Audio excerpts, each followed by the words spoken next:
오늘 우리에게 주시는 하나님의 말씀은 마태복음 12장 22절부터 37절의 말씀입니다. 마태복음 12장 22절부터 37절의 말씀입니다.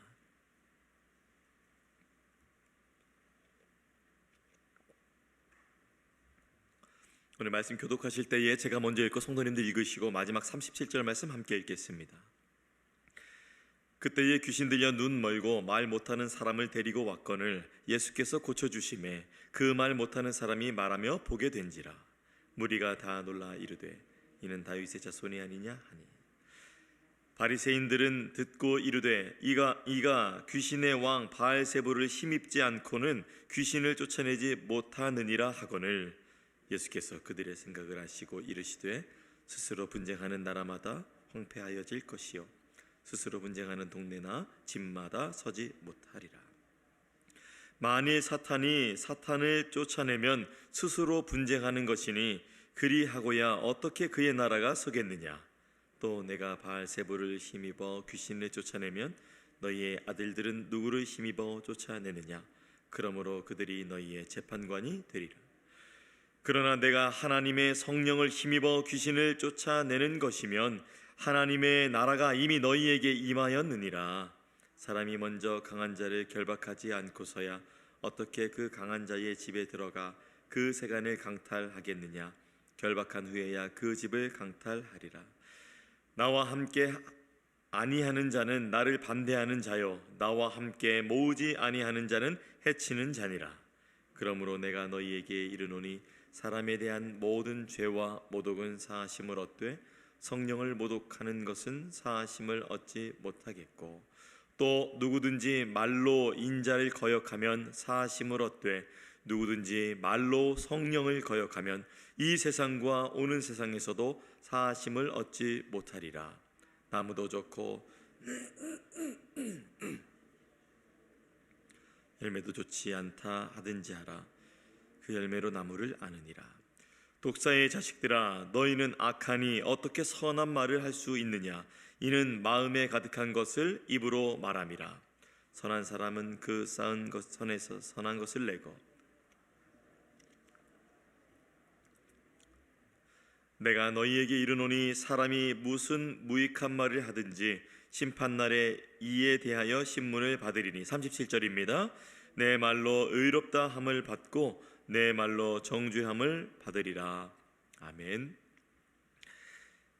신앙생활 하다 보면 이런 경험이 있죠. 같은 말씀을 듣는데 어떤 분들은 은혜를 품기도 하죠. 근데 또 어떤 분들은 마음이 굳어지기도 합니다.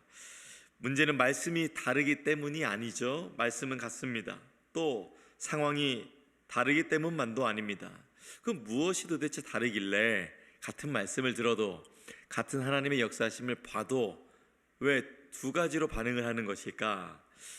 바로 말씀을 받는 하나님의 역사하심을 보는 그 마음이 다르기 때문이겠죠. 오늘 본문 말씀은 예수님이 분명한 하나님의 능력으로 병든 자를 고치시는 장면이 나옵니다. 눈이 멀었습니다. 말 못했던 사람입니다. 그런데 놀랍게도 주님께서 회복시켜 주십니다. 그러나 이 놀라운 사건 앞에서 한 가지 반응만 나오는 것은 아닙니다. 어쩌면 성경은 한 가지 긍정적인 면만 이렇게 담아내면서 이렇게 좋은 면만 살펴볼 수도 있었겠지만, 하나님께서는 또한 이 두 가지 반응을 살펴보시면서 어떻게 믿음으로 나아가야 될 것인지 또한 우리 앞에 보여주시는 것 같습니다. 분명히 하나님의 역사가 일어났고 병자가 고쳐졌지만 그 앞에 나눠진 두 가지의 반응이 있었습니다. 그래서 저는 오늘 이 본문 자체도, 어떤 본문은 기적을 강조하는 본문이 있는데 오늘은 기적을 강조하는 것보다 그 기적 앞에 있는 사람의 반응에 대해서, 특별히 믿음으로 반응하지 못하는 것에 대해서 좀 더 중심을 두고 말씀이 전개되고 있었던 것을 저는 발견하게 되었습니다.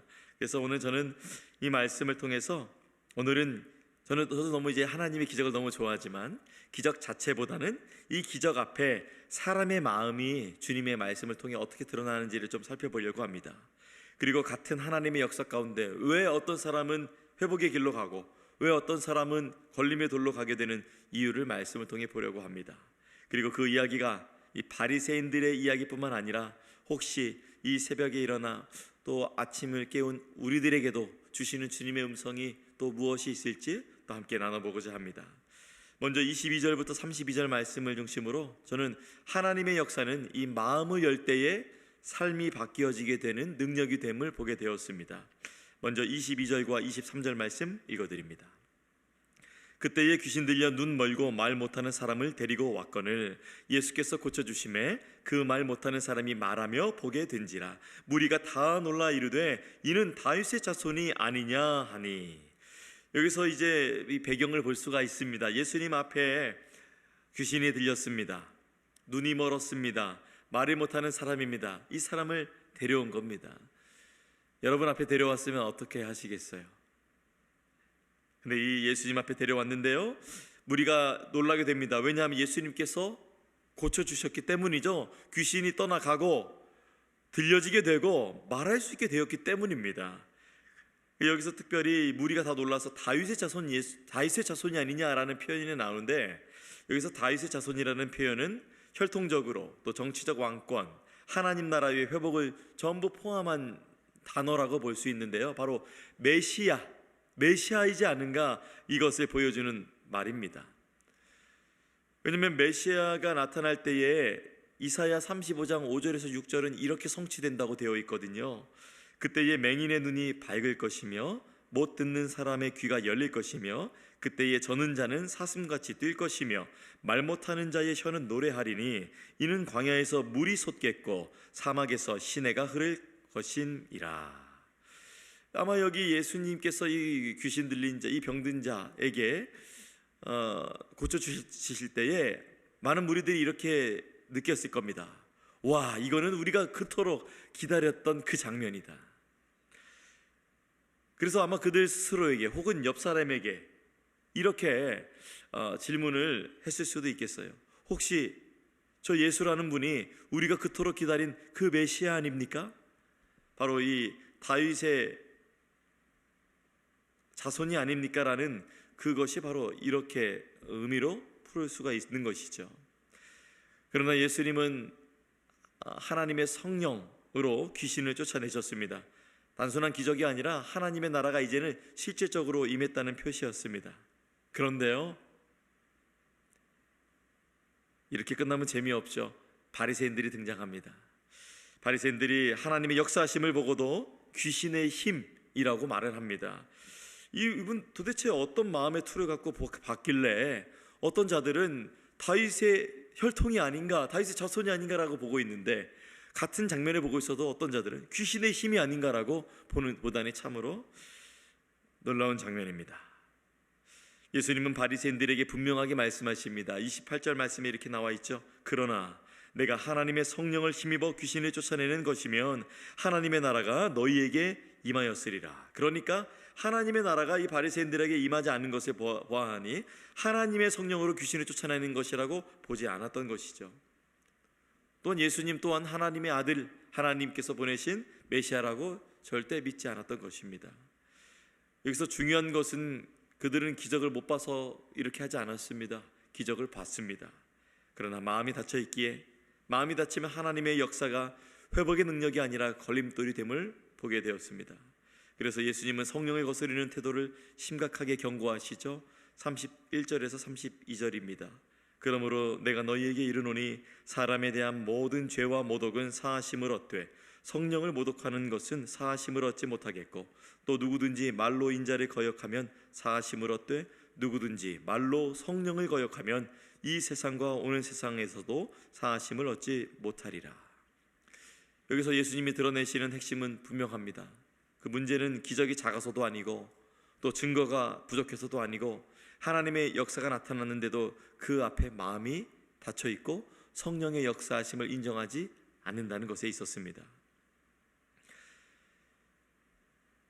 다시 한번 이 말씀을 드립니다. 성령의 역사를 고의적으로 뒤집어 놓는 이 거부하는 태도, 성령의 역사하심을 고의적으로 뒤집어 놓고 거부하는 태도는 결국 회개로 나아갈 길을 스스로 막아버린다고 경고하시는 것입니다.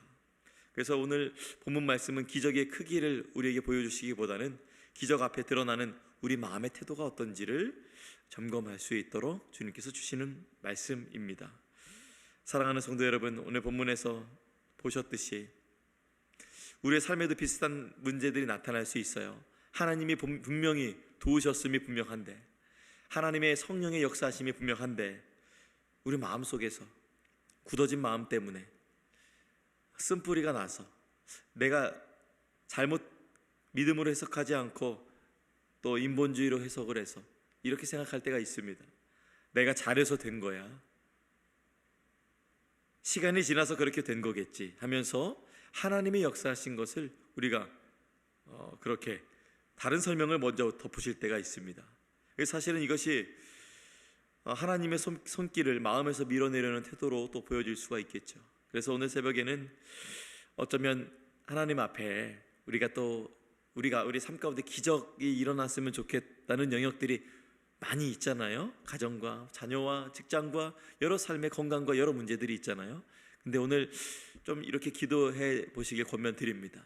오늘은 좀 기적을 주십시오 바라는 기도보다는 하나님이 이미 행하신 역사 가운데에서 내가 어떤 마음으로 바라보고 있는지, 또 그것을 또 주님 앞에 겸손한 태도로 아뢰면 어떨지 권면드립니다.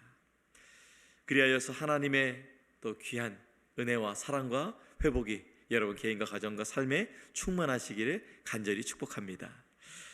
두 번째로 저는 33절과 33절부터 37절 말씀을 통해서 말이라는 것이 마음을 드러내고 또한 그 책임이 하나님 앞에까지 간다는 것을 보게 되었습니다.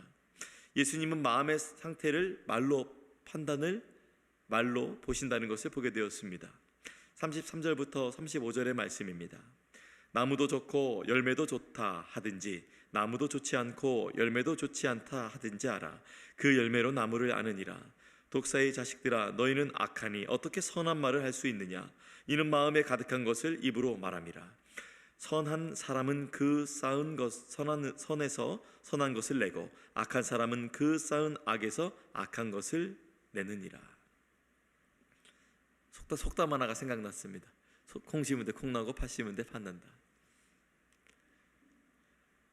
말은 실수가 아니라 무엇입니까? 그동안에 저장된 것이 쌓여져서 여기까지 차서 나오게 되는 것입니다.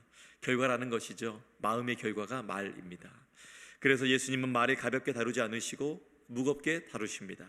36절에서 또 37절 말씀은 사람이 무슨 무익한 말을 하든지 심판날에 이에 대하여 신문을 받으리니 내 말로 의롭다함을 받고 내 말로 정죄함을 받으리라. 이렇게 또 말씀을 해주셨습니다. 말은 사실 어때요? 눈에 안 보이죠? 그래서 딱 뱉으면 사라집니다. 그래서 우리가 이렇게 관계를 맺을 때 어떻게 말해요? 아유, 제가 언제 그렇게 말했어요? 말이 사라지니까, 말은 사라졌으니까 보이지 않으니까 우리가 그렇게 이랬을 거야 라는 기억에 의존해서 말하지만 또 이 기억이 온전합니까? 때로는 깜빡깜빡할 때도 있고, 또 내가 A라고 말했지만 사실 B라고 말했는데 잘못 기억할 수도 있고요.